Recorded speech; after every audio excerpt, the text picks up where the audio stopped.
자, 이번 시간은 160페이지의 대손상각에 대해서 공부를 할게요. 대손상각. 자, 다시 대차대조표에 대해서 한번 복습을 해보죠. 자, 대차대조표는 보면 첫 번째 대차대조표는 어떻게 분류한다?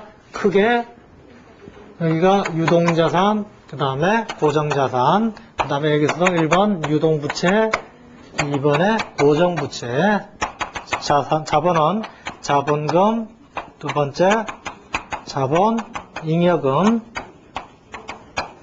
세 번째 이익, 잉여금, 네 번째 자본조정. 자, 이렇게 분류를 한다고 그랬죠.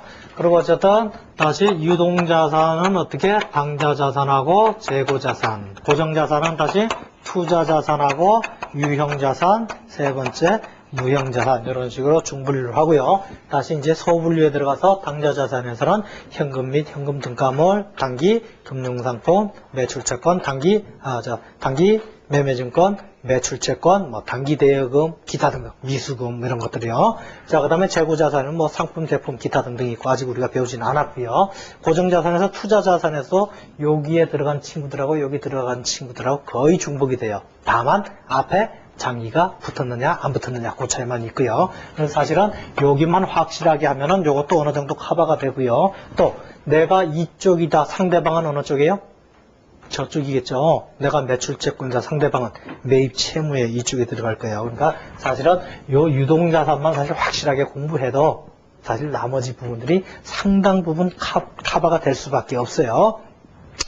자, 어쨌든 유동자산에서 당좌자산 부분, 우리가 이번 지금 몇 장이죠? 5장이죠. 5장이 이제 수취채권 이렇게 나오는데요. 수취채권을 보니까 여기 매출채권이 있어요. 매출채권, 그 다음에 대여금 이런 친구들이 있죠. 그럼 여기는 장기성 매출채권, 장기 대여금 이런 친구들이 있어요. 자, 그런데 어떤 문제가 또 있을 수가 있느냐면은, 자, 대차대조표는 그 기업의 자산과 부채와 자본의 상태를 나타내는 주름표가 대차대조표예요. 자, 예를 들어서 지금 매출채권이 100억이 있다. 이렇게 우리가 얘기를 합시다. 가정을 매출채권 100억 있다 하고 대차대조표에 거만하게 써놨다. 이게. 그런데 정부 이용자가 보면서 야, 너 받을 돈이 100억 있구만. 다 받을 자신 있어? 그럼 어떡할까요? 100억 원을 외상 매출했는데 이 100억 원을 다 받는 업체가 있을까요? 없을까요? 없어요. 지구상에. 물건 팔다 보면 떼는 놈도 많아요. 그죠? 돈 떼먹고 튀는 놈들 많아요. 그러다 보니까 매출채권 내가 받을 돈이 이만큼 있습니다. 그럴 때 이 정부의 이용자가, 회계정부 이용자가 그럼 다 받을 자신 있나? 그러면 없는데요. 이렇게 꼴을 내릴 수밖에 없어요. 그죠? 자, 그러다 보니까 이 100억 중에 다 받을 자신은 없다. 그럼 어떻게 해야 돼요? 받을 것만 기재해라. 이렇게 돼야 되겠죠. 받을 것만 기재하지 받지도 못할 돈까지 여기다 놓으면 자산이 어떻게 되는 거예요? 과대계상되는 거예요. 예를 들어 여기서 10억 원 좀 심했어요. 5억을 못 받게 될 것 같다. 그러면 95억만 받을 것 같다. 그러면 95억만 자산으로 해놔야지. 왜 100억을 해놓는 얘기예요. 받을 자신도 없으면서. 또 그렇게 되면 5억이 어떻게 되는 거예요? 과대평가가 되는 거죠. 실질적으로 받을 돈보다. 그러다 보니까 네가 못 받게 될 돈은 빼서 실질적으로 받을 금액만 자산에 써놓아야 기업의 자산에 대해서 제대로 밝혀주는 거란 얘기죠. 그러다 보니까 그런 과정을 우리가 어떻게 재무제표에 표시할 거냐. 그게 바로 이제 대손상각이다. 그렇게 이제 얘기를 하고요. 자, 그래서 160페이지 대손상각을 보시면은, 자, 빠른 속도로 한번 읽어보죠. 자, 기업은 영업활동 과정에서 재화나 용역을 판매하고 그 대금을 즉시 현금으로 받는 경우도 있지만 외상 또는 신용 판매가 이루어진 후에 미래의 대금을 받는 경우가 일반적이다. 자, 그런데 거래 상대방의 사정으로 위 대금을 회수하지 못하는 경우가 발생할 수도 있는데 이 경우 회수가 불가능한 채권을 장부에서 감액, 줄여가지고 비용 또는 손실로 처리하는데 이를 대손이라고도 한다. 대손이라고 한다. 그래서 대손이 뭐예요? 돈 못 받게 될 때. 돈 못 받게 된 것을 장부에서 없애면서 비용 또는 손실로 처리하는데 그 과정을 유식한 말로 회계에서는 대손이라고 한다. 대손. 자, 그런데 문제가 뭐냐면은 자, 대손이 발생하는데 지금 이 매출 그러면 이거는 일반적인 과정죠. 일반적인 상거래에서 발생한 거예요. 그죠? 자기 본업에서 발생한 거죠. 그 대손이 발생하더라도 자기 본업에서 발생한 거고요. 근데 대여금 같은 경우는 자기 본업이에요, 안 해요? 아니죠. 사이드 잡이에요. 사이드 잡. 그러다 보니까 여기서 발생한 대손비는 어디로 처리하냐면은 그 판매비와 관리비로 통상 처리해요. 손익계산서에. 근데 그 자기의 본업하고 관련되지 않은 즉 사이드 잡에서 발생된 이런 대손비는 어디로 처리? 영업하고 관련 없죠. 그러니까 어떻게 영업 외 비용으로 처리할 수밖에 없는 거예요. 그러니까 똑같은 대손상각비가 발생했다 하더라도 걔가 왜 발생했느냐 그걸 따져가지고 얘를 판매비와 관리비 즉 판매 또는 관리하고 관련돼서 발생했느냐 아니면 영업 외적으로 발생됐느냐 이렇게 구분해서요. 매출채권에서 발생된 대손상각비는 판매비와 관리비로 손익계산서에 그렇게 처리하고요.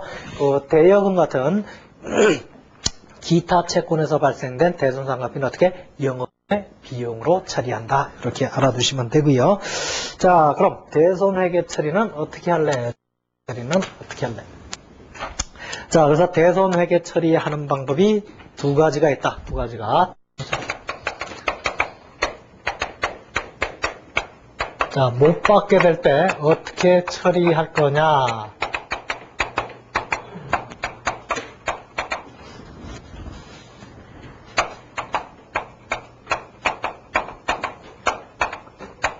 자, 대손, 즉, 못 받게 될 때 어떻게 처리할래? 그 처리 방법이 두 가지가 있어요. 자, 첫 번째 방법이 직접법이에요. 직접법. 직접법은 뭐냐면은 내가 돈을 받을 게 있는데 못 받게 됐다. 그럼 못 받게 된 시점에 어디서 잡아 빼요? 그 자산에서 잡아 빼면 돼요. 내가 매출채권을 못 받게 됐다. 그러면 못 받게 된 시점에 바로 매출채권을 빼고요. 그러면서 얘는 내가 대손상각비다. 이렇게 처리하는 거예요. 자, 회계 처리할 때 직접법은 못 받게 된 시점에 대손이 발생한 시점에 회계 처리한다. 즉 회계 처리하면서 자산에서 빼주고 그만큼을 비용으로 떤다. 그래서 어떻게 하느냐? 저는 회계 처리 방법은 차변 대손상각비 얼마 대변에 직접 매출채권 이렇게 빼겠다는 얘기예요. 직접 이렇게 빼는 것이 직접법이다. 직접법. 자, 그래서 그럼 얘는 어떻게 하는 이제 어떤 문제가 있을 수가 있느냐 이걸 좀 살펴보죠. 직접법의 문제 그렇게 뺐을 때, 자 그렇다면은 문제가 직접법의 문제가 뭐냐면 자 매출 채권에 예를 들어 100억이 있는데 100억이 있다고 쳤을 때 이 중에 아까 혹시 못 받을 돈이 있을 수도 있다고 그랬죠. 그런데 직접법에 의한 회계 처리할 땐 여기서 빼요 안 빼요? 그냥 그대로 있는 거죠. 왜 안 그래요? 왜? 아직 못 받게 된 게 확정됐어요? 안 됐어요? 안 됐죠. 안 됐으니까 어떠한 회계 처리 했어요? 안 했어요? 안 하겠죠. 그죠? 못 받게 된 시점에 회계 처리한다는 얘기예요. 그러다 보니까 100억 이렇게 기재가 되어 있더라도 이 금액에는 못 받게 될 금액이 여기에 사실 어떻게 돼 있어요? 포함되어 있죠. 못 받을지도 모를 돈도 여기 있다 보니까 사실은 어떻게 대차대조표의 자산이 대계상되는 결과가 나오죠. 그래서 첫 번째 이 방법의 문제를 보니까 대차대조표에 어떤 문제가 있냐면은 자산의 과대계상 문제가 나오다는 얘기예요. 순실현과는 같이 내가 실질적으로 받을 수 있는 가치보다 더 많은 금액이 기재가 될 수 있다는 얘기예요. 대차대조표상으로 보니까. 자, 그 다음에 또 어떤 문제가 발생할 수가 있냐면은 자, 예를 들어서 여기 한 회계연도요. 각각 별도의 회계연도고요. 자, 여기를 보시죠. 자, 내가 외상 매출은 이 시점에 했다고 가정을 해요. 외상 매출은 이 시점에 했다. 자, 그럼 이 시점에 외상 매출 100억 했다. 그러면 어떻게 분개돼요? 차변에 매출채권 100억, 대변에 그냥 매출 100억 이렇게 회계 처리가 되겠죠. 자, 그럼 매출 수익이 요 회계연도의 손익계산서에 매출 이렇게 기재가 되겠죠. 그런데 대손은 요 시점이나 요 시점에 발생했다고 가정을 해봐요. 자, 못 받게 됐다 그러면 그거에 대한 다른 비용, 차변, 대손상각비, 대변, 매출채권 이렇게 회계 처리하는데 그 회계 처리는 언제? 요 못 받게 된 시점의 회계 기간에 회계 처리가 되겠죠. 그러다 보니까 수익은 이 회계 기간에 비용은 그 다음 회계 기간 이후에 발생될 수가 있는 문제가 있어요. 그죠? 그러다 보니까 수익은 이때, 비용은 이때. 그런데 이때 외상 매출을 안 했었더라면 비용이 발생해요, 안 해요? 안 되죠. 이때 외상 매출을 안 했으면 대손상각비가 발생해요, 안 해요? 외상으로 안 팔았는데 못 받을 게 생기질 이유가 없죠. 그죠? 그러다 보니까 사실 이 대손삼각비가 발생하는 이유가 야 때문에 있는 거예요. 그러다 보면 이때 수익을 잡았으면 비용도 언제 잡아야 된다? 이때 잡자. 이게 뭐예요? 수익과 비용의 대응이죠. 특히 수익과 비용의 기간별 대응이에요. 이때 수익을 잡았으면 비용도 이때 잡자. 그런데 아직 발생은 안 했지만 미리 땡겨서 비용을 잡자. 이렇게 돼야 돼요. 이렇게 따로따로 잡았을 땐 수익과 비용의 기간별 대응이, 매칭이 적절치 않다. 그런 문제가 생기죠. 그러니까 대차 직접삼각부 직접법의 문제가 뭐냐면 대차 대조표에서 보니까 자산이 과대 계산되더라. 왜? 내가 받지 못할 돈이 자산에 계산될 수가 있다. 두 번째 손익계산서상의 문제를 보니까 수익과 비용의 기간별 대응이 매칭이 안 되더라. 이런 문제가 발생하죠. 자, 그래서 이런 심각한 문제가 있다. 심각한 문제가 있기 때문에 직접법에 대해서는 손익계산서도 잘 안 맞고 대차대조표도 잘 안 맞더라. 그러다 보니까 기업회계 기준에서 인정하겠다 안 하겠다? 당연히 안 하겠다. 이렇게 될 거예요. 자, 그래서 나온 방법이 충당금 설정법이다. 충당금 설정법. 자, 충당금 설정법은 뭐냐면은 자, 내가 못 받게 되더라도 지금 현재는 아니지만 나중에 못 받게 될 금액을 미리 내가 어느 정도 추산을 하자는 얘기예요. 아, 얼마쯤 될 거요. 그래서 미리 정해놓고요. 그걸 대차대조표에서 빼고요. 그 다음에 또 어떻게 하냐면은 그만큼을 비용으로 미리 잡아놓겠다는 얘기예요. 그 매출 수익이 발생된 기간의 비용으로 수익과 비용을 동시에 매칭을 시키겠다는 얘기예요. 그래서 충당금 설정법은 어떻게 하느냐? 내가 대손 충당금을 싹 했다. 그럼 차변에 어떻게? 대손삼각비 얼마 대변에 대손 충당금 이렇게 해놓겠다는 얘기예요. 자, 대손삼각비 그러니까 뭐예요? 비용이죠. 비용이니까 얘는 어디로 가요? 손익계산서로 가요. 자, 그 다음에 대손 충당금 얘는 사실은 내가 못 받게 될 돈이요.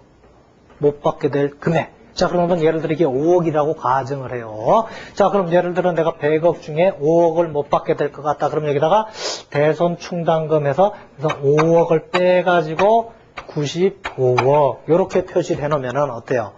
대차대조표에서 보니까 자산의 가치가 실질적으로 회수 가능한 금액, 실현될 금액이 적당히 표시가 됐죠. 그리고 손익계산서에서도 어떻게 매출을 한 시점에 비용으로 대응이 돼 있다는 얘기예요. 그러니까 얘는 대차대조표로 가고 얘는 손익계산서로 가는 거예요. 비용이니까 비용으로 나가고 얘는 자산의 차감 계정으로 가는 거예요. 자, 차감 계정할 때 원래 얘가 지금 어떻게 대변에 분기가 됐죠. 그래 안 그래요? 그래서 옛날에는 사실 그냥 대변에다 몇 뒀어요. 대변에 이쪽에다 그냥 놔둬. 자, 그랬더니 어떤 문제가 있느냐? 회계 목적이 의사결정에 유효한 정보를 제공하는 건데, 자, 지금 재무제표 이용자가 대차대조표를 봤다 이거예요. 보니까 매출 채권 100억, 많이 있네. 그러고 이제 났는데 여러분들이 이제 회계학을 공부했으니까 매출 채권에 있으면 반드시 뭐가 있어야 된다? 대손 충당금이 따라올게요. 라는 걸 알기 때문에 그럼 못 받을 돈이 얼마쯤 되는지 하고 대변을 뒤질 텐데 잘 모르는 사람이 보면 어때요? 그냥 100억이 있구만 하고 끝나는 거예요. 심각하죠? 그리고 또 여러분들은 안다. 아는 사람도 보니까 차변에 100억이 있네. 좋네. 그럼 이제 뭐 찾아야 돼요? 대손 충당금 찾아야 되죠. 충당금을 대변에 와서 한 장 뒤져야 돼. 예를 들어 이쪽에 하나 50개, 이쪽에 50개 있다고 가정을 해봐요. 뒤지는데 시간이 많이 걸리죠? 뒤지는데 상당한 시간이 걸려요. 또 어떤 문제가 있느냐? 예를 들어 지금 100억, 5억 하니까 딱딱 좋죠? 49억 5,575만 원. 빼기 여기는 못 받을 거 19만 5,376원. 뺄려면 어때요? 짜증나죠? 그래 안 그래요? 뒤지기도 짜증나고 빼기도 짜증나요. 그러다 보니까 옛날에는 이렇게 표시하다 보니까 불편하다는 얘기예요. 불편하니까 어떻게 야를 여기다 두지 말고 사실은 이 금액이 의미하는 바가 뭐다? 대손 충당금이 의미하는 바가 못 받게 될 금액이에요. 못 받게 될. 혹시 못 받을 금액. 그러다 보니까 어떻게 야를 차변으로 넘겼어요. 차변으로 넘겼는데 자 울타리를 넘어가야 돼. 그래서 회계에서 이 울타리 T자의 중간을 이꼴으로 보시면 돼요. 수학에서. 등으로 보시면 돼요. 그래서 대변에서 차변으로 넘어갈 때 어떻게 해요? 부호를 바꿔서 넘어가는 거예요. 지금 대변에 있으니까 플러스인데 차변으로 넘어가면서 어떻게? 마이너스를 달고 넘어가는 거예요. 그러니까 100억 중에서 마이너스 5에서 95억 받을 거 있으면 이렇게 표시하자는 얘기예요. 그러니까 대변에 분기하고 표시를 할 때는 재무제표에 표시할 때는 이렇게 넘어가서 표시가 되는 거예요. 왜? 보기 좋으라고. 완전히 갚을 수가 있잖아요. 자, 이렇게. 자, 이렇게 이제 회계 처리하는 건데요. 자, 이 충당금 설정법에서도 이제 두 가지 방법이 있어요. 첫 번째 방법이 손익계산서 접근법이 있고, 두 번째가 대차대조표 접근법이 있어요.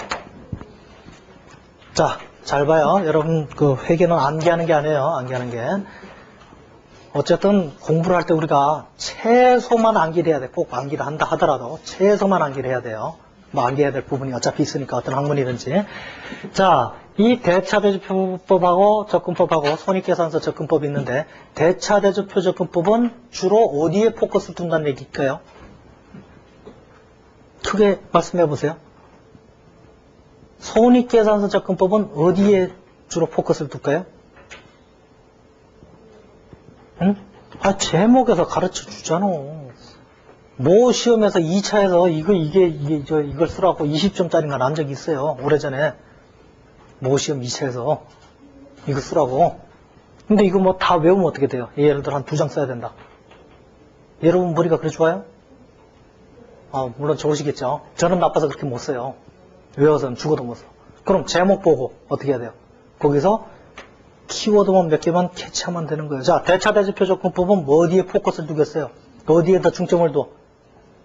자산의 가치가 제대로 표현되느냐 마느냐. 손익계산서 접근법은 수익과 비용이 기간별 등이 잘 매칭이 되느냐 안 돼. 왜? 이미 우리가 이거 다 문제점을 서술을 했잖아요. 대차대조표상 이런 문제가 있고 손익계산서상 이런 문제가 있다. 그러면 손익계산서 접근법은 여기에 이게 잘 안 되니까 이거에 더 잘 맞추자 하는데 포커스를 둘 거예요. 자산이 제대로 표현되든지 말든지. 일단은 대차대조표 접근법은 어떻게? 자산을 일단 제대로 표현하자. 그 다음에 수익과 비용의 기간별 대응이 잘 되든지 말든지는 2차적인 문제란 얘기예요. 제목에서 이미 그걸 캐치를 해야 돼. 왜? 이미 대차대조표상 문제점, 손익계산서상 문제점을 우리가 이미 설치를 했다는 얘기지. 그러니까 여기서 그걸 끄집어내야 된다는 얘기예요, 여러분들이. 자, 그래서 손익계산서 접근법은 어떻게 하는 거냐? 손익계산서 접근법은. 자, 손익계산서 접근법은 이제 충당금을 설정하는데 어떻게 설정하느냐? 이 충당금을 얼마로 맞추느냐? 이제 그게 규결이 되는 거예요. 그러니까 분계도 똑같아. 대손상각비, 대손충당 똑같아요. 똑같은데 다만 그 충당금을 어떻게 쌀 거냐? 그거만 이제 충당금을 쌓긴 쌌는데 어떤 식으로 금액을 얼마를 쌀 거냐? 뭐를 기준으로 쌀 거냐? 요거만 다른 거예요. 그러다 보니까 손익계산서 접근법이니까 손익계산서하고 관련된 계정기를 기준으로 쌀 거예요. 왜? 손익계산서 접근법이니까. 대차대조표 접근법은 어떻게? 대차대조표하고 관련된 계정을 기준으로 쌀 거예요. 그럴 수밖에 없겠죠. 제목에 그래서 썼으니까. 자, 그래서 첫 번째 손익계산서 접근법은 어떻게 되느냐? 얘는 수익과 비용의 기간별 대응에만 더 포커스를 두는 거예요. 예를 들어서 이때 외상매출금이 외상매출액이 100억이다. 그럼 과거 평균적으로 봤을 때 외상매출한 금액, 외상매출의 몇 프로 정도가 대손이 되더라, 못 받게 되더라. 그러면 그거의 몇 프로 계산이 됐죠. 그거의 몇 프로만 차변 대손상각비 대변에 대손충당금 이렇게 썼는 거예요. 내지는 올해 예를 들어 총 매출액이 100억이다. 그럼 과거에 총 매출액의 몇 프로 정도가 대손이 되더라. 그럼 무조건 차변 대손상각비 대손충당금 이렇게 썼는 거예요. 대손충당금이 얼마가 있든지 간에 손익계산서하고 관련된 계정에 단순 프로테지를 곱해가지고 뭐에 몇 프로, 뭐에 몇 프로. 근데 대손충당금이 현재 얼마가 있든지 말든지. 왜? 자, 여기 매출이 수익에 잡히니까 바로 비용에다가 요거에 몇 프로 이렇게 계산해서 수익과 비용을 매칭만 시키는데 포커스를 둔다는 얘기예요. 대손충당금이 얼마가 있든지 말든지 간에 이렇게 하는 게 손익계산서 접근법이고요. 대차대조표 접근법도 역시 차변 대손상각비 대변에 대손충당금 이렇게 회계 처리를 해요. 그런데 어떻게 하느냐? 야는 지금 현재 이 시점 현재 얼마 있느냐? 예를 들어 100억이 있다. 자, 그럼 이 중에 못 받을 거 얼마? 예를 들어 지금 이 중에 못 받을 거 5억이라고 가정을 하죠. 그럼 어쨌든 요 시점에 100억 밑에다가 5억만 마이너스 시키겠다. 대손충당금으로. 요런 생각이에요. 그러다 보니까 얘는 그 전에 2억 쌓아놓은 게 있다. 그렇게 가정해요. 현재 2억이 있다. 근데 어쨌든 내가 지금 현재 총 못 받을 게 5억이다. 이렇게 가정해보죠. 그럼 나는 대손충당금을 얼마 만들어 놓으면 돼요? 5억만 만들어 놓으면 되죠. 현재 나는 어쨌든 실질적으로 100억 있는데 이 중에 못 받을 거 얼마다. 요거만 표시하는 게 대손충당금 회계예요. 그러다 보니까 지금 현재 2억 있는데 내가 5억을 만들어야 된다. 그럼 어떻게? 3억만 추가적으로 비용 잡아놓는 거예요. 3억만 추가적으로. 현재 4억이 있다 그러면 1억만 잡아요. 그러니까 현재 얼마 있느냐, 거기서 추가적으로 내가 얼마를 더 잡아놔야 되냐, 이걸 따지는 거예요. 그런데 예를 들어 7억 있다 그러면 어떻게 2억을 컴백 시켜야 되겠죠? 자, 그런 관점에서 여러분들이 보시면 돼요. 자, 그러다 보니까 대차대주표 접근법하고 손익계산서 접근법, 대차대주표 접근법은 수익과 비용의 매칭은 잘 돼요. 그러나 문제가 뭐냐, 이 손익계산서 접근법에 의해서 쌓여진 대손 충당금은 실질적으로 못 받을 돈인지 아닌지 잘 알아요, 몰라요? 몰라요. 왜? 무조건 매출액이 얼마, 외상 매출액이 얼마, 요것만 대손 충당금으로 계속 싼 거지, 현재 내가 대손 충당금으로 갖고 있는 금액이 실질적으로 못 받을 금액이다 아니다? 그건 잘 모른다는 얘기예요. 그죠? 왜? 그게 손익계산서 접근법대로 싼 거니까 그럴 수밖에 없는 거예요. 대차대주표 접근법은 다만 내가 실질적으로 못 받을 금액이 얼마다라는 게 더 표현이 쉽게 된다는 얘기예요. 자, 그런 관점에서 여러분들이 보시면 돼요. 자, 그래서 뭐 직접장학법, 충당금 설정법 쭉 했고요. 바로 이제 여러분들이 예제를 풀어보죠. 예제 9번을 봐요. 손익계산서 접근법이다. 자, 그리고 하나 더 말씀을 드리면, 현재 우리나라 기업회계 기준에서는 야도 인정을 안 하고 야만 인정을 해요. 얘는 그러니까 오로지 대차대주표에서 네가 받을 수 있는 금액만 제대로 표현하는데 더 충실을 기해라, 이렇게 되는 거예요. 네가 실질적으로 받을 금액만 똑바로 표시해라. 그래서 그 현재 기업회계 기준에서 직접법도 인정을 안 하고요. 손익계산서 접근법도 인정 안 하고 오로지 대차대주표 접근법만 인정한다. 자, 161페이지에 보시면 손익계산서 접근법 해놓고 굵은 글씨로 순매출액 비율법, 외상매출액 비율법. 자, 순매출액, 매출액 어디하고 관련된 거예요? 손익계산서하고 관련된 거죠. 외상매출액, 이것도 손익계산서하고 관련된 거예요. 현재 외상매출금이 얼마냐? 현재 얼마냐, 이거는 외상매출 금이죠. 얘는 총액 개념이에요. 남아있는 거는 대차대주표의 매출 채권, 외상매출 금, 이게 남아있는 거예요. 자, 그러다 보니까 지금 제목에서도 벌써 풍기는 게 다 손익계산서하고 관련된 거예요. 그러니까 과거의 경험상 몇 프로가 못 받게 되더라, 이렇게 이제 파악을 하는 거죠. 예제 9번, 직녀의 2001년도 순매출액은 2천만 원, 이중 외상매출액은 1,500만 원이다. 수정전 대손 충당금 계정 잔액은 만 원이 있는 경우, 10만 원이 있는 경우 손익계산서 접근법에 의한 대손상각 회계처리를 해봐라 그랬어요. 자, 손익계산서 접근법에서는 현재 대손 충당금 잔액이 얼마가 있든지 말든지 내가 신경을 쓴다 안 쓴다? 안 쓴다고 그랬어요. 오로지 나는 올해 매출된 부분에서 몇 프로, 올해 외상 매출된 부분에서 몇 프로 해서 대손 충당금 잡는 데만 포커스를 두는 거예요. 자, 보니까 1번 과거 경험상 순매출액이 1%가 대손된다. 1%. 그럼 순매출액이 얼마예요? 2천만 원이. 2천만 원이 1%가 대손된다. 그럼 2천만 원이 1%니까 아마 20만 원일 거예요. 그럼 어떻게? 과거에 얼마가 쌓여 있는지 말든지 나는 오로지 이번 회계연도에 20만 원만 비용으로 잡겠다는 얘기예요. 차변 대손상각비 20만 원 대변에 대손 충당금 20만 원. 그럼 고육하고 나서 결과적으로 대손 충당금 잔액이 얼마예요? 하기 전에 10만 원 있었고요. 지금 20만 원 더 쌓죠? 그럼 30만 원 잔액이 남아 있는 거예요.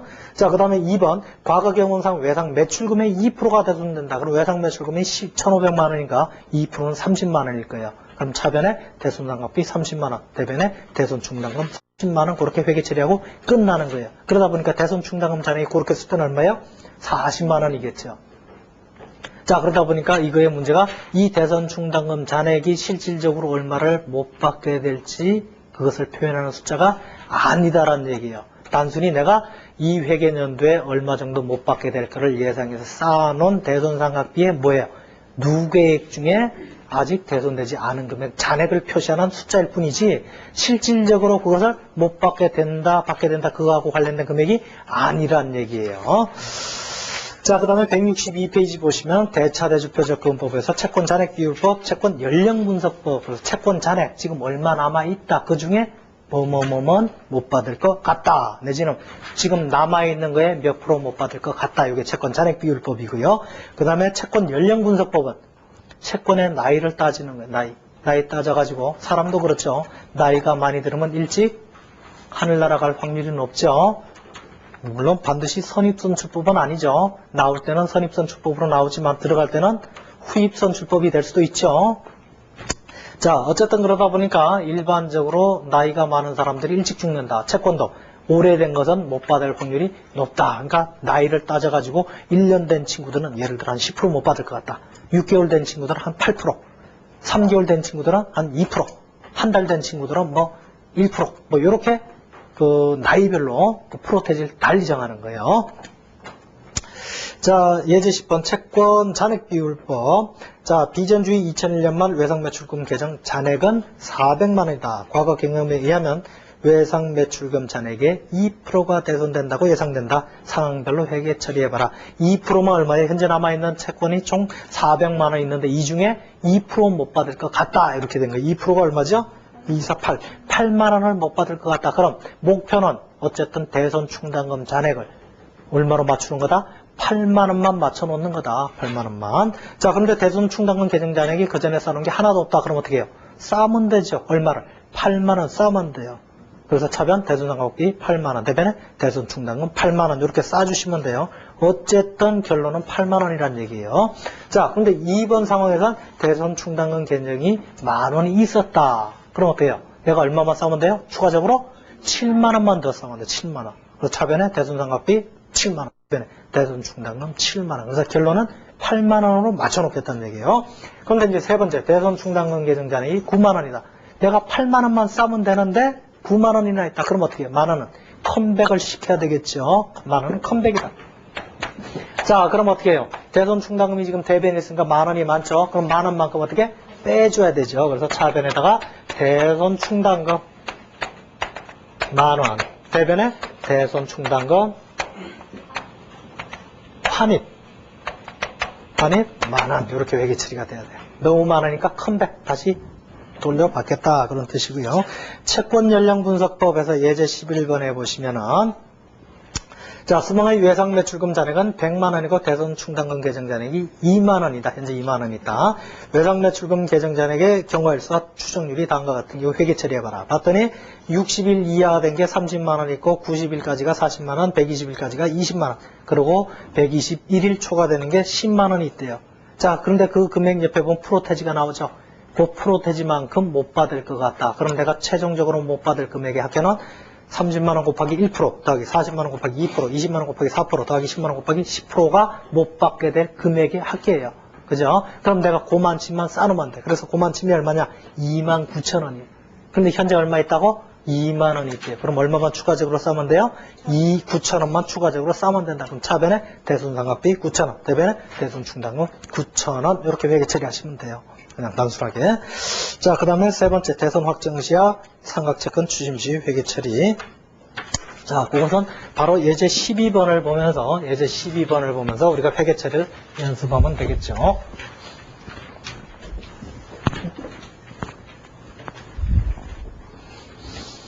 자, 그래서 보면 복잡하게 대손 확정 시와 대손 확정 시가 뭐예요? 못 받게 된 게 확정된 때, 그리고 상각채권 추심 시. 자, 못 받게 됐다고 해서 장부에서 빼버렸어요.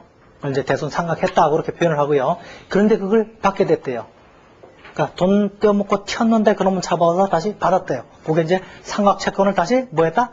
추심이 돈 받는 거라고 그랬죠. 다시 받았다. 이때 어떻게 회계 처리할래? 그 얘기예요. 자, 그래서 결론은 뭐냐? 못 받게 됐다. 그럼 어떻게 해요? 못 받게 될 때를 대비해서 내가 뭘 하나 만들어놨죠. 뭐를? 대손 충당금이라는 놈을 만들어놨죠. 그럼 그거 써먹으면 돼요. 그죠? 그런데 내가 못 받게 됐다고 장부에서 떨어버렸는데 그놈을 다시 잡아서 돈을 받게 됐다고 이제 상각채권을 추심했다고 그렇게 표현을 하는데요. 다시 받게 됐다 그러면 옛날에 했던 거 거꾸로 해주시면 돼요. 왜? 옛날에 잘못했죠? 돈을 받을 수 있는데 못 받는다고 떨어버렸잖아요. 잘못했으면 어떻게 하면 돼? 거꾸로 해주면 되겠죠. 그런 마인드에서 여러분들이 바라보시면 돼요. 자, 예제 12번 보죠. 자, 다음 대전 상사의 거래를 회계 처리하라. 1번 거래처 A 상사가 파산돼서 동사에 대한 외상 매출금 잔액 5만 원을 대손 처리했다. 단 대손 충당금 계정 잔액은 8만 원이 있다. 자, 돈을 얼마를 못 받게 됐대요? 5만 원을 못 받게 됐대요. 자, 차변 대변에서 못 받게 됐으면 일단 어디서 빼줘야 돼요? 매출 채권이 날라간 거죠. 지금 이 문제선 외상 매출금 그랬으니까 외상 매출금으로 쓰죠. 외상 매출금 얼마가 날라갔다? 5만 원 날라갔다. 자, 이때를 대비해서 쌓아놓은 게 있죠. 바로 어디? 대손 충당금. 지금 대손 충당금이 어디 있어요? 대변에 있죠. 대변에 있는 놈을 깨서 쓰는 거예요. 그러니까 차변으로 빼야 되겠죠. 대충금. 제가 대손충당금을 그냥 대충금이라고 쓴 거예요. 시간이 없으니까. 자, 두 번째, 거래처 B상사가 파산돼서 동사에 대한 외상매출금 4만 원을 대손 처리했다. 자, 역시 또 외상매출금 얼마를 못 받게 됐어요? 4만 원을 못 받게 됐어요. 자, 그런데 그 전에 대손충당금 잔액이 얼마 있었다고 그랬어요? 총 8만 원 있었죠. 8만 원 있었는데 이미 5만 원을 썼어요. 이제 얼마 남았어요? 3만 원밖에 안 남았어요. 그럼 어떻게 해요? 차변에 대손충당금 3만 원밖에 없어요. 자, 만 원은 적게 쌓았죠? 그럼 어떻게 할 수 없지. 새로 쌓야지. 뭐. 그죠? 그래서 만 원은 어떻게? 대손상각비. 이렇게 그냥 회계 처리해 주시는 거예요. 왜? 더 이상 내가 보험 들어놓은 게 없죠? 그냥 새롭게 쓰는 거다. 3번. 대손 처리한 A상사의 외상매출금 중 3만 원을 현금으로 회수했다. 자, 이렇게 들고 튀었는데 이놈 잡아다가 얼마를 더 다시 받았대요? 3만 원 다시 받았죠? 그럼 어떻게? 옛날에 했던 거 거꾸로 하면 돼요. 자, 옛날에 한 거 거꾸로 하는데 일단은 뭘 받았어요? 현금 받았죠. 근데 원래 거꾸로 하려면 외상매출금, 대손충당금 해야 되죠. 하고 난 다음에 이제 거기서 뭐 받아요, 사실은? 외상매출금 없어지고 다시 현금 받아야 되죠. 거꾸로 하면은 외상매출금 살아나고 대손충당금 살아나죠. 그럼 이제 돈 받은 거 회계 처리해야 되니까 외상매출금 없애고 현금 들어와야 되잖아요. 근데 귀찮으니까 어떻게 차변에? 바로 현금 3만 원 받았다. 대변에는 어떻게? 외상매출금은 이미 없어졌고 그 대신 대손충당금을 컴백시켜주면 돼요. 이렇게 하시면 되고요. 자, 네 번째 대손 처리한 B상사의 외상매출금 요것도 현찰로 받았다. 자, 그럼 차변에 역시 어떻게? 현금 4만 원 받고요. 대변에 어떻게? 요거 거꾸로 그대로 갖다 주시면 돼요. 대손충당금 3만 원 남았고 대손상각비 얼마? 만 원. 이렇게 회계 처리해 주시면 돼요. 자, 그럼 또 이제 어떤 문제가 있느냐? 작년에 이렇게 못 받는다고 회계 처리하는 건 어때요? 또 이제 그런 문제가 발생하죠. 작년 거는 그냥 대손충당금 그냥 살려주시면 돼요. 자, 우리가 회계에서 회계 원칙 중에 그 효익과 비용 간의 균형 그런 게 있었죠. 예를 들어 그럼 10년 전에 그렇게 한 건 어떻게 해요? 그럼 10년 전 장부 다 뒤져? 어때요? 뒤져가지고 남는 게 뭔데? 돈 받은 게 중요한 거지 10년 전에 어떻게 회계 처리한 건지 중요해요, 안 해요? 안 하겠죠. 그죠? 안 하니까 그냥 대손충당금으로 처리해요. 이번 회계년도 이전 거는 물론 꼭 그 이유는 아니에요. 꼭 그 이유는 아니고 사실은 모든 것이 대손충당금에 넘어와 있다가 올해 그 작년 결과는 모든 것이 다 대손충당금으로 결론이 지어져 있는 거예요. 그러니까 대손충당금으로 처리하는 거고요. 또 가끔 또 이제 조금 그 뭐라 그럴까요? 좀 조금 깊게 공부하시는 분들은 또 이런 것 때문에 헤매시는 분들이 많아요. 거꾸로 하라고 그랬는데 그럼 자 2만침을 못 받게 돼서 이렇게 회계 처리했는데 지금은 다 받았으니까 이렇게 똑같이 거꾸로 해주면 되는데요. 예를 들어 이 중에 3만 원만 받았다. 어떻게 회계 처리해요? 또 이렇게 묻는 친구가 있어요. 당연한 질문인데요. 이런 문제는 절대 안 나와요. 왜? 답이 없으니까. 이런 문제는 절대 시험 문제 안 나와요. 그러니까 그냥 이렇게 해주세요. 사실 이유가 달리 있어요. 다른 이유가 있는데 그걸 지금 설명해봤자 여러분들이 잘 몰라요. 이것을 어떻게 처리하느냐, 대손충당금으로 처리하느냐, 대손상각비로 처리하느냐, 이거는 하등의 영향이 없어요, 사실은.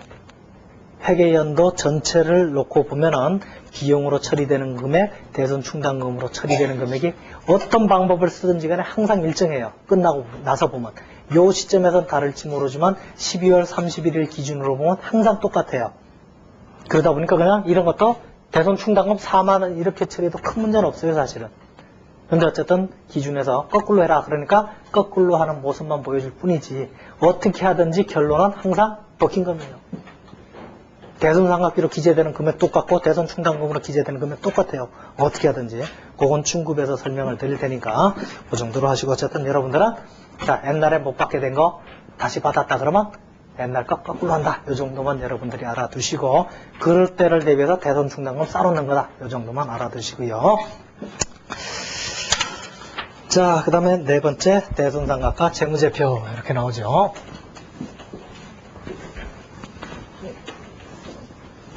자, 그래서 우리가 그 대손충당금을 쌓는 이유가 내가 실질적으로 매출 채권 내지 받을 채권이 있는데 그 중에서 못 받을 게 얼마냐 그것을 표시해 줌으로써 실질적으로 내가 회수가 가능한 금액만을 재무제표에 표시해 주려고 한다. 이런 차원이에요. 그러다 보니까 지금 여기서 예를 들어 매출 채권이 있다. 여기에 당좌 자산 중에 네 번째 뭐 매출 채권이 있다. 자, 그럼 표시를 할 때 이 매출 채권 다 받을 게 아닙니다 하고 어떻게 여기다가 대손 충당금 실질적으로 내가 못 받을 금액이 얼마입니다 하고 표시를 해주죠. 어떻게? 차감하는 형식으로. 예를 들어 매출 채권이 100억 있다. 그 중에 내가 5억 정도는 못 받을 것 같다. 그럼 이렇게 해서 95억 받을 거 있습니다. 이렇게 표시를 해주자는 얘기예요.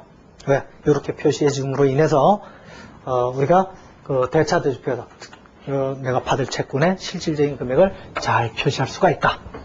그리고 아까 직접 삼각 직접 뽑을 때 문제가 또 한 가지가 있네요. 제가 빼먹었는데요. 자, 예를 들어 직접 잡아 뺄 때 문제가 어떤 문제가 있냐면은, 또 잊어먹었네. 얘기하려다가. 직접 빼버리면 실질적으로 내가 100억이 받을 게 있죠. 100억 받을 게 있는데, 또 헷갈리네, 내가. 완전 책을 한 3권 썼더니 왔다리 갔다리 해요. 지나가죠. 헷갈리니까 지나가. 잘 까먹어요. 자, 그래서 대차대조표를 한번 보세요. 대차대조표 보니까 매출채권 밑에 대손 충당금 차감하는 형식이 차감한다가 아니에요. 차감하는 형식이에요. 차감하는 형식. 그 다음에 당기대여금, 대손 충당금 그런 식으로 차감하는 형식이에요. 왜? 차감했을 경우에 문제가 어떤 문제가 있어요? 받을 건 있죠. 걔가 못 받게 될지 확정됐어요? 안 됐죠. 어쨌든 내가 받을 건 총 100억 있단 말이에요. 근데 그 중에 못 받게 될지도 모르는 거 얼마? 자, 그렇게 표시를 해야 되는 거예요. 그리고 이제 고정자산 와서 투자자산 보면 역시 장기대금 밑에 대손 충당금 있고, 그 밑에 매출채권에 대손 충당금 있죠. 그러면서 현재가치 할인차금 아까 표시했던 거 똑같이 표시되어 있어요. 그 다음에 손익계산서로 가보니까 대손상각비가 2개로 나눠져 들어가 있죠. 판매비와 관리비에도 대손상각비가 들어갈 수가 있고요. 그 다음에 영업의 비용에도 대손상각비가 들어갈 수가 있다. 여러분들이 이렇게 알아두시고요. 자, 그 다음에 5절 기타 채권 채무 이렇게 나오는데요. 사실 여러분들이 회계학을 처음 공부할 때 이런 개정 과목들이 조금씩 어렵죠. 아직 익숙하지가 않으니까 조금 어려운데요.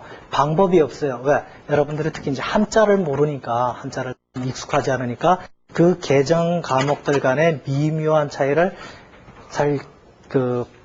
캐치하기가 약간 어려운 점이 있어요. 그래서 그거는 여러분들이 반복 학습하고 예제를 통해서 파악할 수 있는 방법밖에 없어요. 자꾸 뭐 연습을 해야지. 미묘한 차이를 제가 참 알려드린다는 게 참 힘들거든요. 그래서 여러분들이 개정 과목들 간에 약간 차이 있는 것들은 여러분들이 좀 계속 파악하시고, 또 처음에 너무 힘들어도 그냥 넘어가시라고 그랬죠. 헷갈리면 그냥 넘어가세요. 왜? 그건 한참 지나 저절로 알게 되는 거예요. 계속적으로 반복해서 학습을 하다 보면 알게 되는 거지. 지금 이걸 꼭 알아야 된다. 이걸 모르면 다음을 못 넘어간다. 그건 아니에요. 제가 강조하는 것만 파악하고 넘어가시고, 조금 헷갈린다. 그거는 반복 학습을 통해서 여러분 걸로 만들면 돼요. 자, 그 다음에 기타 채권 채무에 뭐가 있는가? 첫 번째, 대여금과 차입금이 있다. 대여금과 차입금. 자, 대여금은 어떤 때 내가 빌려줬을 때 쓰는 거고, 차입금은 빌려왔을 때 쓰는 거예요. 그러니까 현상은 하나다. 빌려준 사람이 있으면 빌린 사람이 있을 거예요. 그래서 대여금과 차입금은 빌려주고 빌려받은 거다. 그걸 하시면 되고요. 자, 예제 13번 보죠. 예제 13번. 자, 다음 거래는 미래와 과거 입장에서 회계 처리해보라. 미래는 과거의 현금 50만 원을 빌려줬다. 근데 기간이 6개월이다. 기간 6개월. 그럼 빌려줬으니까, 자, 미래 입장에서 대변에 뭐가 나가요? 돈 나가죠. 현금 나갔어요. 돈 50만 원. 자, 왜 나갔어요? 돈 빌려줬죠. 빌려줬는데 기간이 6개월이에요. 그러니까 차변에 단기 대여금이에요. 자, 그 다음에 2번에서 돈 받았네요. 그럼 차변에 뭐 들어와요? 현금 들어오겠죠? 대변에 왜 들어왔어요? 대여금 받은 거예요. 단기 대여금 받았어요. 근데 세상에 공짜가 어디 있어? 돈 빌려줘서 뭐 받아요? 이자 받겠죠. 근데 이자 1번에서 연 10% 기간 6개월이에요. 그럼 몇 프로 받았을까요? 5% 받았겠죠? 25. 그래서 25,000원 받았을 거예요. 그거 25,000원하고 원금 50만원하고 같이 받았을 거예요. 그러니까 차변에 현금 52만 5천원, 대변에 원금, 단기대여금 50만원, 나머지기 25,000원, 이자 수익, 이렇게 될 거예요. 자, 3번. 과거는 미래의 현금 80만원을 대여했대요. 대여하면서 이제는 기간이 어때요? 36개월이에요. 미래가 빌려왔죠? 돈 들어왔죠? 차변에 현금 들어왔어요. 대변에. 왜? 이번에는 길죠. 장기 차입금이 되는 거예요. 빌린 사람 입장에서는. 자, 과거 입장에서는 어떻게 돼요? 1번 보죠. 미래는 과거에 현금 50만원 대였어요. 과거 입장에서 빌려왔죠. 그러니까 차변에 뭐 들어왔어요? 돈 들어왔죠. 현금. 대변에 왜 들어왔어요? 자 입장에서는 단기 차입금이 되는 거예요. 자, 2번에 만기에 돈 줬어요. 그럼 대변에 현금 나가죠. 52만 5천원 나갈 거예요. 자, 차변에 왜 52만 5천원 나갔어요? 그 중에 50만원은 단기 차입금 갚은 거예요. 나머지 2만 5천원은 이제는 이자 비용이 되는 거예요. 이자 비용. 자, 그리고 세 번째, 과거가 80만원 빌려줬죠. 3년 동안. 그러니까 대변에 현금이 나갔죠. 왜 나갔어요? 이제는 길게 빌려줬어요. 장기 대여금이 되는 거예요. 자, 그 다음에 미수금과 미지급금. 미수금과 미지급금. 자, 미수금과 미지급금을 보죠. 정의를 보니까 일반적인 상거래 이외에서 발생하는 일반적인 상거래 이외. 자, 우리가 일반적인 상거래에서 발생한 채권을 뭐라고 그래요? 거의 뭐 한 2시간 동안 떠들었는데. 외상 매출금과 받으럼, 외상 매입금과 지급금. 일반적인 상거래에서 발생했을 때 걔예요. 그럼 그거 아니고 나머지는 뭐다? 그리고 돈을 받을 게 있는데 안 받은 거, 줄 게 있는데 안 준 거. 그거는 미수금과 미지급금이라는 얘기예요. 그러니까 똑같이 돈을 줘야 되고 해야 돼요. 언제 왜 그것이 발생했느냐에 따라서 부르는 일반적인 상거래에 되는 거는 외상 매입금, 외상 매입금, 받으럼, 지급금. 근데 일반적인 상거래 위에서 단순히 돈을 주거니 받거니 해야 된다. 그거는 미수금, 미지급금이라는 얘기예요. 자, 역시 걔도 기간에 따라서 장기냐 단기냐 나오겠죠. 자, 예제 14번.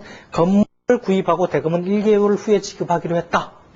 건물을 구입했대요. 그럼 차변에 뭐가 들어와요? 들어오죠. 건물. 근데 대변에 돈 줬어요. 줬으니까 그때는 뭘 쓴다? 미지급금을 쓴다. 미지급금. 2번. 비품을 5만원에 처분하고 대금을 1년 후에 받기로 했대요. 비품을 처분하고, 자, 비품이 그럼 처분했으니까 나가야죠. 어디로? 대변으로 나가요. 대변, 비품. 그런데 장부가 얼마래요? 45만원. 근데 걔를 얼마에 받기로 했대요? 50만원. 그런데 50만원 받았어, 안 받았어? 안 받았죠. 받을 거예요. 그러니까 뭐예요? 미수금이에요. 내가 아직 안 받은 돈, 미수금. 미수금 얼마? 50만원. 그런데 45만원짜리 50만원에 팔았으니까 어떻게? 5만원 남았네요. 대변이 B죠? 그래서 대변에다 어떻게? 지금 B품을 팔았으니까 유형자산 팔았네요. 유형자산 처분 이익이다.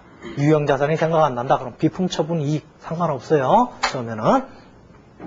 자, 그 다음에 선급금과 선수금. 선급금과 뭐야?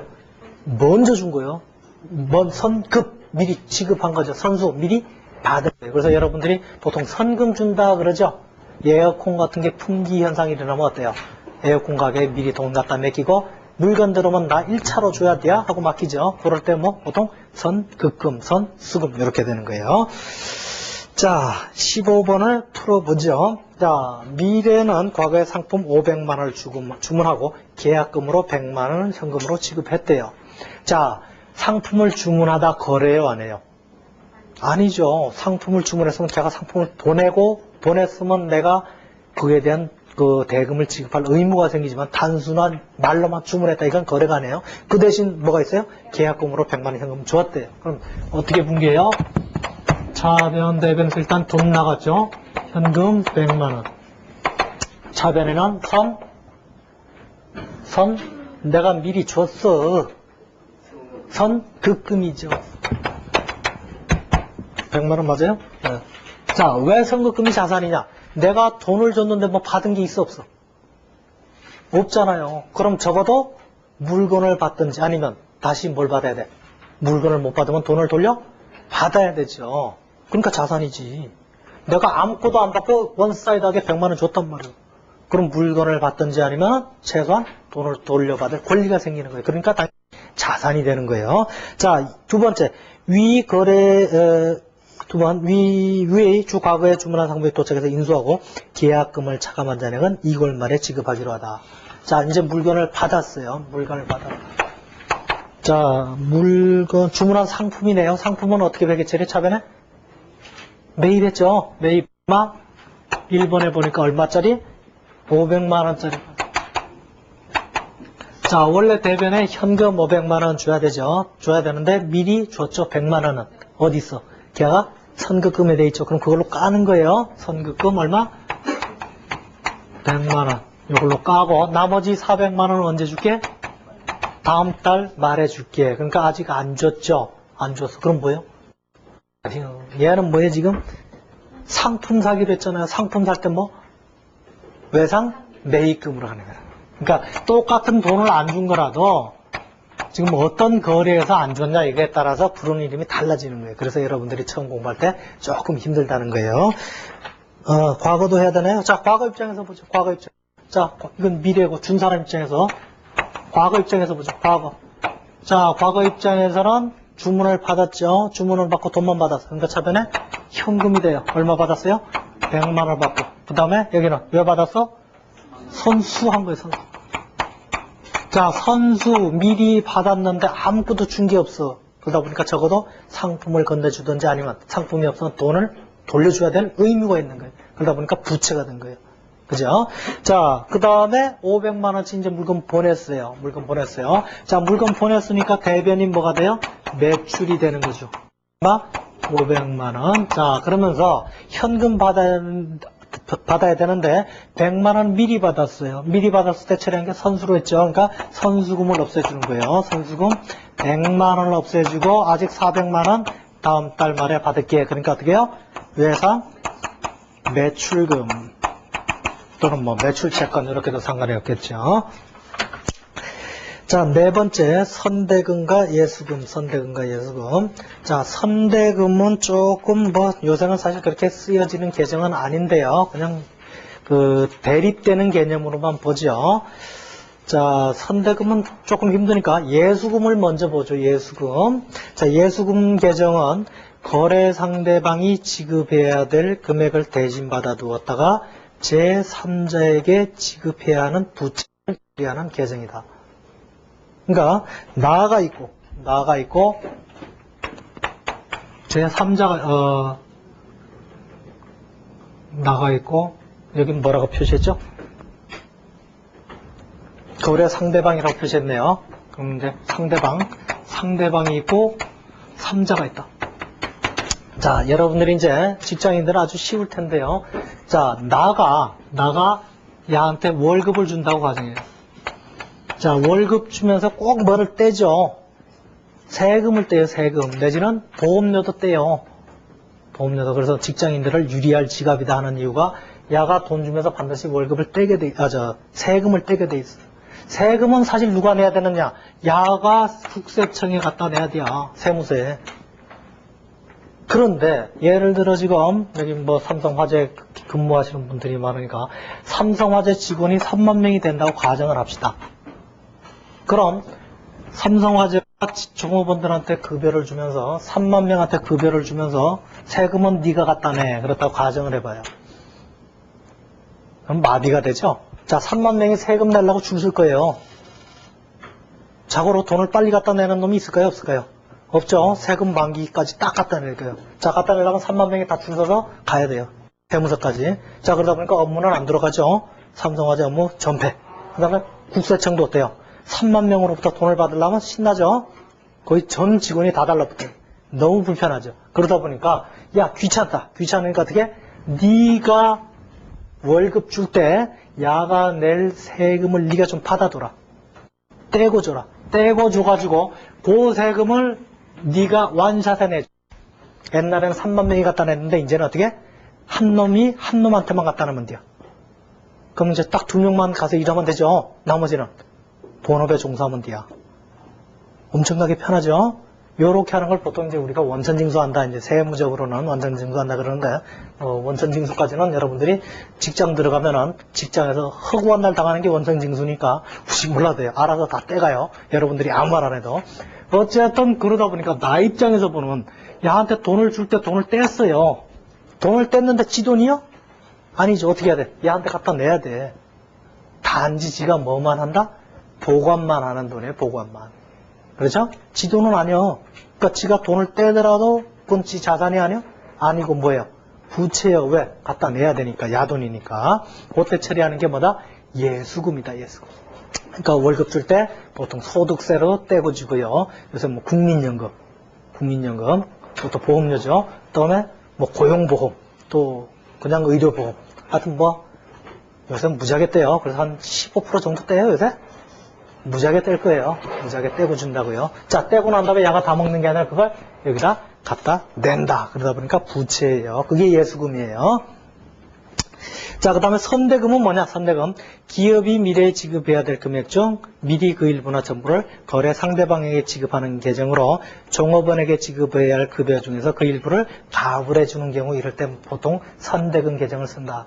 그런데 이제 요새 가불이라는 제도가 있어요? 없어요?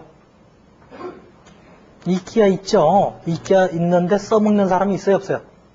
아무도 없죠. 써먹었다 바로 잘려. 그 다음날 그 구조조정 대상 1순위요. 가불 받았으면은. 왜? 옛날엔 뭐 카드나 이런 게 없고 현금 서비스나 없을 때는 가불 받았었어요. 왜? 일반인이 자금을 융통할 수 있는 방법이 없었어. 그때는 그냥 뭐 사장님 잘못했어요 하고 가서 가불에다 쓰면 되지. 요새 가불해 주세요 그러면 알았어. 그리고 가불해 줘요. 그러고 그 다음 달 보면 방 뺐어 이미. 그죠? 가불 못해. 그러다 보니까 별로 안 써요. 자, 이제 16번 분개해보죠. 자, 다음 거를 회계 처리해봐라. 자, 경리과장 김경리의 요청으로 현금 10만원을 가불해 줬다 그랬어요. 거의 뭐 이런 친구 보고 간이 배 밖으로 나온 친구겠죠. 자, 어쨌든 현금을 가불해 줬으니까 대변은 어떻게 해요? 현금 줬겠죠. 기업 입장에서 얼마를 줬대요? 10만. 자, 주고 이때 쓰는 게 선대금이다. 이런 계정을 쓴다는 얘기예요. 자, 그 다음에 2번 종업원 급여 지급 시에 500만원 지급 시에 소득세 10만원 떼고 의료보험료 5만원 떼고 가불금 10만원 떼고 주겠죠. 자, 그래서 이제 월급 줬다. 자, 월급을 떼고 주니까 총 500만원에서 10만원, 5만원, 10만 25만원 떼니까 얼마 현금으로는 얼마 줘요? 475만원을 줘. 자, 근데 원래 월급이 얼마예요? 급여는 비용은 얼마다? 500만원. 자, 500만원에서 떼고 줬다. 자, 그런데 10만원 떼고 줬죠. 네가 미리 들고 갔으니까 떼지니까 얘에서 상계 처리하면 되죠. 선대금 얼마? 10만원. 자, 그 다음에 보니까 10만원은 소득세예요. 국세청에 갖다 낼 돈 뗀 거예요. 그러니까 예수금으로 처리하는데 굳이 구분하자면 어떻게 얘기하냐면 소득세 예수금이다. 세금으로 미리 내가 받아놓은 게 해서 10만원. 그 다음에 의료보험료, 보험료죠. 의료보험료. 그리고 뒤에 보니까 끝이네. 의료보험료. 그러니까 보험료 예수금 5만원이죠. 그래서 25 어땠네요. 이렇게 떼고 준 거예요. 그리고 줬다. 자, 그 다음에 세 번째 의료보험료 5만원, 소득세 10만원 현금으로 납부했대요. 그럼 대변에 돈 나갔죠? 현금 얼마? 15만원 나간. 왜 나갔어요? 얘들 준 거죠. 차변으로 오고 차변으로 해서 차변 얘들 줬음. 이렇게 회계 처리하면 되겠죠. 자, 그 다음에 다섯 번째 가지급금과 가수금. 자, 지급은 했어요. 또 수금 받았어요. 그런데 앞에 가짜가 붙었네요. 가짜로 받은 거예요. 그래서 진짜 가짜로 돈도 안 받고 말로만 받은 거냐? 아니에요. 자, 가수금, 가지급금은 뭐냐면은 돈을 받았다. 가지급이 먼저네요. 돈을 줬다. 그런데 왜 줬는지가 안 밝혀졌을 때 쓰는 계정이 가지급금이에요. 돈을 줬는데, 가지급했는데 왜 줬는지 안 밝혀졌을 때 쓰는 게 가지급. 가수는 받았긴 받았는데 왜 받았는지 안 밝혀진 게 뭐다? 가수금이에요.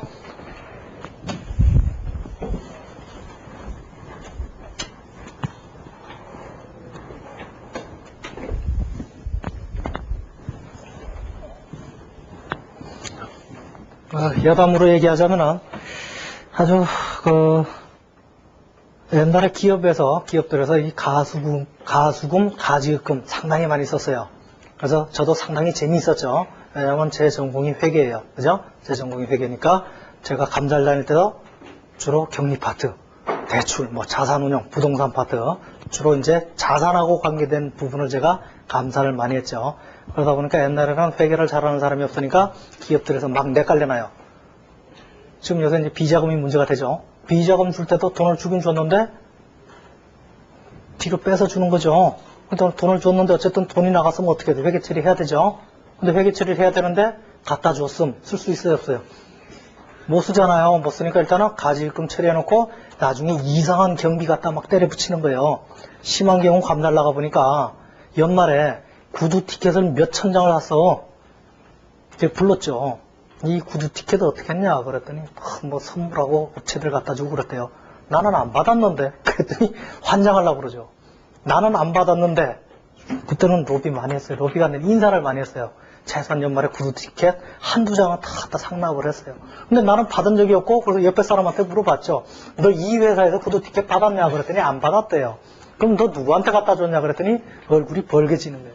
사실은 그것을 구두 티켓을 산 게 아니에요. 어떻게 한 거냐? 그 옆에 구두방이 있거든요. 구두방이 아니라 그 재화점이죠. 요새는 구두방 하는 게 아니죠. 재화점에 아는 놈이 있으면은 그 옆에 가서 구두 사가고 일반인들은 그 떼어가요? 안 떼어가요? 영수증 안 떼어가잖아요. 그럼 그거를 몽창 받으다 그냥 증빙에 붙여놓은 거예요. 돈은 딴 데다 쓰고 돈은 비자금으로 쓰고 돈 비자금 썼는데 그 비자금 썼다고 못하잖아요. 그러다 보니까 영수증을 첨부해 돈 이렇게 썼습니다 하고 첨부해 놔야 되니까 거기다 구두 티켓 샀습니다 하고 붙여놓는 거예요. 그냥. 그러니까 몇천 장이 나갔는데도 불구하고 나는 받은 적이 없단 말이에요. 그 정도 자석은 분명히 내 몫이 한두 장은 될 테고 내 옆에 과장님 것도 한두 장이 될 테고 쭉 될 텐데 아무도 받은 사람이 없어. 그러면서 그러니까 처음에 어떻게 했어요? 그걸 가지금 처리해놓고 이 가지금을 나중에 처리할 때 그럼 뭐 가라 영수증이라 그러죠. 좀 아는 사람이 있으면 거기서 영수증 떼다 붙이고 이렇게 썼습니다. 실질적으로 돈은 딴 데 쓴 거예요. 자, 그래서 재미있었다고요. 그런데 제가 이제 회계적으로 감사를 많이 하고 다니니까 그다음부터는 가지금으로 처리를 안 해요. 처음부터 이상한 걸 처리해서 못 잡게 이제 숨바꼭질을 하는 거죠. 어쨌든 처리할 계정 과목에 별 볼 일이 없을 잘 모를 때 그때 써먹는 게 이제 가지금 가수금이다. 자, 거래를 회계 처리해보자. 1번 부동산부 직원을 강릉에 출장 보내고 2천만 원을 가지급했다. 그래서 자, 일단은 가지급을 했으니까 어떻게 대변에 뭐가 나가요? 현금이 나가요. 2천만 원. 자, 근데 왜 줬냐? 그런 얘기 있어요, 없어요? 없죠. 그래도 분견해야 돼요. 그럴 때 쓴 게 바로 내가 그냥 줬다. 그래서 가지급금이다. 2천만 원이다. 이렇게 회계 처리를 하는 거예요. 자, 그 다음에 2번 보니까 부산지사로부터 300만 원을 송금받았대요. 저놈이 돈을 보냈는데 나한테 왜 보냈다는 얘기가 있어요, 없어요? 없죠. 자, 일단 받았으니까 어떻게 해요? 지금 송금 받았으니까 현금을 받았네요. 얼마? 300만 원을 받았어요. 자, 왜 받았다는 얘기가 있어요, 없어요? 없죠. 그러니까 일단 받았으니까 가수금 처리를 하는 거예요. 300만 원. 자, 그리고 세 번째 보니까 귀사한 출장팀으로부터 여비 30만 원 쓰고 토지계약금 1,800만 원을 공제한 잔액을 현금으로 받아받았다. 아, 자식들 보니까 어떻게 해요? 땅 사러 갔네요. 땅 사러. 그죠? 땅 사러 갔어요. 옛날엔 땅 사러 이렇게 자주 갔어요. 옛날에는. 왜냐면은 옛날에는 그 기업들이 땅 산다 그러면 요새 뭐 알박기 한다 그러죠. 알박기. 알박기 들어봤어요? 아파트 질 때? 알박기래요. 특히 대기업이 산다 그러면 알박기라고 안 팔아요. 그러니까 그 직원들이 가서 직원 이름으로 사요. 땅을 직원 이름으로 사요. 그래서 심한 경우 지금도 있나 모르겠네. 뭐 S생명에는 그만두신 사람 이름으로도 땅이 있어요. 그리고 옛날엔 농지 같은 경우에는 못 샀어요. 사실은. 서울 사람이 농지를 못 샀어요. 그럼 어떻게 사느냐? 농민들만이 그 지역에 땅을 샀어요. 그럼 이제 대기업에서 어떻게 샀느냐? 그 자기 직원들을 그 지역에 주민등록을 옮기고 거기서 농사를 짓게 만들어요. 할 일 없이 돼지 키는 거야. 똥장구 메고 다니고. 그쪽 얘기요 지금. 그렇게 사가지고 나중에 기업한테 그러니까 차명이죠 말하자면. 그렇게까지 샀어요. 그래서 재미있었어요 옛날에는. 그래서 지금도 제가 아는 분 중에도 그렇게 땅을 갖고 있는 사람이 아직도 있더라고. 어쨌든 땅 사러 갔어요. 땅 사러. 자, 그러다 보니까 땅 사러 갔는데 2천만 원 줬는데 2천만 원이 이제 다 밝혀졌죠. 밝혀졌으니까 이제 가지급금이 빠져야 돼요. 가지급금이 사라지고 2천만 원 빠지면서 자, 내용을 보니까 여비로 30만 원 썼대요. 그러니까 어떻게 해요? 여비 교통비 얼마? 30만 원. 그다음에 계약금, 토지 계약금이네요. 그러니까 어떻게 해요? 그냥 토지로 하든지 뭐 성급금으로 하든지 얼마 1,800만 원. 자, 그리고 나머지는 현금으로 받았다. 그러니까 얼마요? 170만 원 받았다. 현금으로 돌려받았다. 이렇게 차례대로 분개를 해주시면 되고요. 네 번째, 부산지사로부터 송금액은 임대료 회수분임을 도받았다 그랬어요. 자, 그러니까 자, 내가 요때 받은 가수금은 뭐다? 임대료다. 그러니까 차변에 가수금을 없애주고요. 원래 임대료 받을 때 어떻게 차면 현금 대변에 임대료 이렇게 되죠. 그러다 보니까 임대료를 받을 때 300만 원인데 야 명목이 뭐였다? 가수금으로 미리 받은 거죠. 그래서 가수금 300만 원 이렇게 처리하면 되겠죠. 자, 그 다음에 미결산 계정. 자, 미결산은 말 그대로 아직 결산이 끝났어요? 안 끝났어요? 안 끝났어요. 그때 처리하는 계정이 미결산 계정. 아, 그럼 가수금, 가지급금도 자, 지금 왜 줬는지 모르는 돈이죠. 왜 받았는지 왜 모르는 돈이에요. 그러다 보니까 결산시까지 얘가 가면 안 돼요. 왜? 남들이 보면 모르죠. 그러니까 결산 시에는 어떻게? 적어도 이 성격을 제대로 나타내주는 계정감으로 다시 컴백을 시켜줘야 돼요. 자, 미결산 계정이 뭐냐? 말 그대로 얘도 임시적인 계정인데요. 자, 아직 결산이 안 끝났다는 얘기예요. 그래서 얘가 주로 나타나는 데가 어디냐? 얘는 주로 보험하고 주로 관련돼서 나타나요. 보험. 자, 바로 우리가 회계 처리를 보면서 보죠. 자, 예제 18번. 공장 건물에 화재가 발생해서 공장 건물과 공장 내에 있던 상품이 모두 소실됐다. 홀랑 다 탔다는 얘기죠. 자, 소실된 자산의 내역은 다음과 같고요. 회사는 500만 원의 보험에 가입했고 보험회사에 보험금을 청구했대요. 자, 뭐가 탔냐면 건물은 150만 원어치가 탔고요. 상품은 200만 원어치가 탔대요. 자, 그런데 요만큼 탔다고 야, 나 이거 탔으니까 350만 원만 주라 이렇게 해요? 아니면 나 불났다 알아서 돈 주라 그래요? 네가 알아서 돈 주라 그러죠. 자기가 신고한 대로 다 안 줘요. 또 불난 놈은 여기는 원가는 150, 200이지만 사실은 원가가 150, 200이면 어때요? 200만 원, 250만 원 불났어 이렇게 얘기해요. 그러다 보니까 고지고대로 보험회사에서 안 들어요. 그러다 보니까 어때요? 일단 불났다 신고하면 보험회사에서 얼마가 탔는지를 조사를 해요. 물론 경찰서에서도 조사를 하지만 보험회사에서도 나와서 철저하게 조사해서 얼마 불났냐고 조사해서 그만치만 돈을 주는 거예요. 왜? 보험을 통해서 이득이 발생이 되면 안 되거든요. 어쨌든 불난 만큼 탄만치만 돌려줘요. 그런데 불이 났는데 하루아침에 불났냐? 그래. 얼마 불났네? 땡큐 하고 바로 뚝딱 하고 결정이 나는 게 아니에요. 한 달도 걸릴 수가 있고 2달도 걸릴 수가 있어요. 왜? 조사하는데 불이 났는데 조사하는데 시간이 많이 걸리겠죠. 자, 그런데 이미 불은 났어 안 났어? 났죠. 이미 자산이 날아갔어 안 날아갔어? 이미 날아갔어요. 그런데 내가 얼마를 받을지가 결정이 됐어요 안 됐어요? 안 됐죠. 안 됐을 때 처리하는 게 아직 결산이 안 끝났다는 얘기예요. 그래서 미결산이에요. 자, 일단 불이 났으니까 내 장부에서 자산이 빠져나갔죠. 뭐가 빠져나갔어요? 건물하고 상품이 빠져나갔네요. 건물 얼마가? 건물하고 상품이 빠져나갔는데 건물이 150만 원, 그 다음에 상품이 200만 원이 빠져나갔어요. 자, 근데 보험회사에서 얼마 준다는 얘기 있었어요? 없었어요? 없었어요. 그래서 요새 쓰는 게 아직 결산이 안 났다. 그래서 미결산이다 해서 350만 원 일단 장부에서 빼줘요. 불났으니까 빼주고요. 자, 그 다음에 2번. 보험회사로부터 400만 원의 보험금 지급 통지를 받았대요. 아, 불났으니까 내가 400만 원의 보험금을 줄게 그랬어요. 자, 보험금을 줄게 그랬으니까 아직 이 미결산 이제 날라가면 되죠. 미결산을 날려줘요. 350 날려주는데, 자, 보험금 줄게 그렇지. 야, 여기 있어 해서 안 했어요. 아직 안 받았죠. 그러니까 돈 받았다 안 받았다? 안 받았다. 그러니까 뭐예요? 미수가 되는 미수금. 미수금 얼마 주기로 했어요? 400만 원 주기로 했죠? 자, 그런데 불은 얼마나 지났다? 350만 원 지났다. 자, 그러다 보니까 불나가지고 50만 원 이익 생겼네요. 자, 그런데 불났다고 이익 생긴 게 아니라 어디에 들었기 때문에? 보험에 가입을 했기 때문에 50만 원 벌었네요. 그래서 이걸 갖다가 회계에서는 보험 차익이다. 이렇게 보험 차익. 보험 때문에 이익이 생겼다. 그래서 보험 차익 50만 원 이렇게 회계 처리가 되고요. 자, 그 다음에 미수수익과 선수수익, 선급비용과 미지급비용. 자, 여기서도 여러분들이 많이 헷갈려요. 지금 어쨌든 미수수익도 수익인데 아직 안 받은 거예요. 안 받은 돈인데 어떤 데서 안 받은 거냐? 수익에서 안 받은 거예요. 아까 미수금은 건물 같은 거 팔고 안 받은 거예요. 자, 미수수익은 수익인데 안 받은 거예요. 수익, 예를 들어 임대료 같은 건데 임대료를 받아야 되는데 아직 안 받았다. 그럼 뭐예요? 이게 미수수익이 되는 거예요.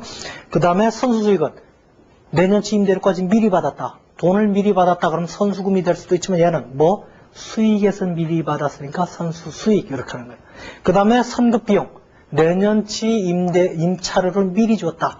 내가 미리 비용인데 미리 줬죠. 그러다 보니까 선급비용이다. 미지급비용은 내가 올해 임차료를 지급해야 되는데 안 줬다. 그때 쓰는 게 미지급비용이 되는 거예요. 그러니까 비용을 안 줬냐, 수익을 안 줬냐, 수익을 안 받았느냐, 그거에 따라서 선수수익, 미수수익, 미지급비용, 선급비용이 되는 거예요.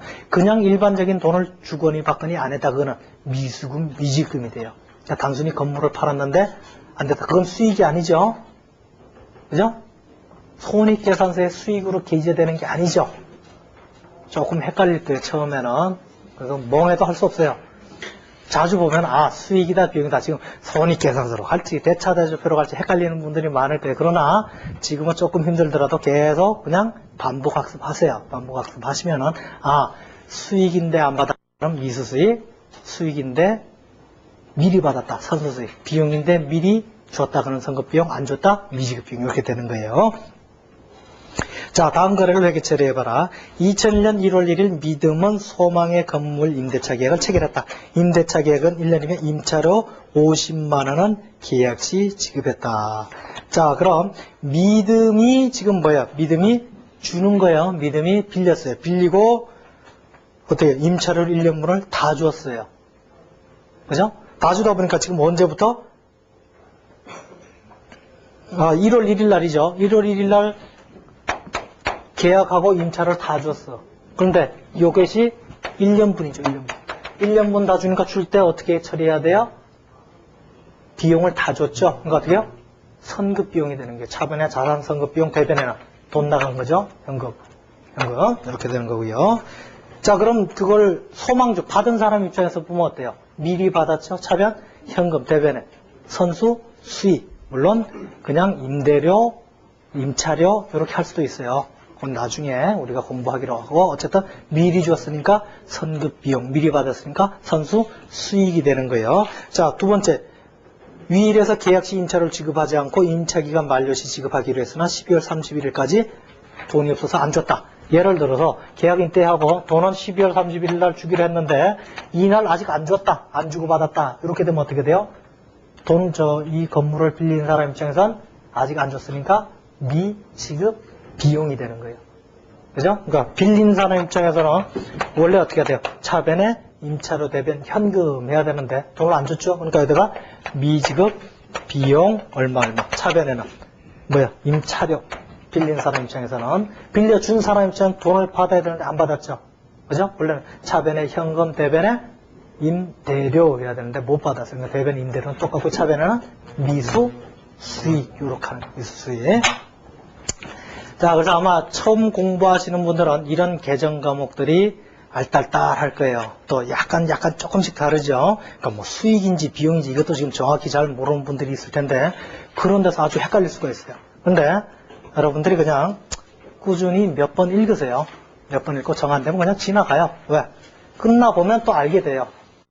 끝나보면 알게 되니까 지금은 그냥 조금 헷갈리더라도 여러분 보고서 보시고요. 자, 그래서 여러분들이 조금 헷갈려 하니까 지금 우리가 6장에서 공부한 내용들을 컴퓨터를 판매하는 기업이다를 예를 들어가지고 그 8번째 기타 채권 채무의 정리해서 컴퓨터를 판매하는 경우에 요럴 때 안 받은 건 뭐다, 요럴 때 안 준 건 뭐다, 이렇게 쭉 한번 다시 정리를 해봤어요. 예를 들어서 그러니까 그 내용까지 조금 쭉 읽어주시고요. 자주 봐가지고 그 계정 과목들이 친구가 돼야 돼요. 그리고 꼭 지금 이렇게 처리하는 건 또 아니에요. 이거 말고 다른 방법도 있을 수가 있어요. 다른 방법도 있을 수가 있으니까 그냥 여러분들이 부담없이 계정 과목에 친숙해 주시고 아, 이럴 때 이거 사용하면 되겠다라는 거 아시고요. 나중에 이때 어떻게 처리했느냐에 따라서 12월 31일 날 회계 처리가 다른 부분들이 있어요. 그래서 그런 부분들은 집중적으로 우리 과정 11장 이후에서 살펴볼 거예요. 그때 가서 볼 거니까 일단은 여러분들이 부담 없이 계속적으로 좀 반복해서 봐달라. 개정 과목이. 그러니까 여러분들이 한자하고 관련된 용어들이니까 자꾸 한자 말을 자꾸 생각하세요. 그러면 조금 쉬울 거예요. 자.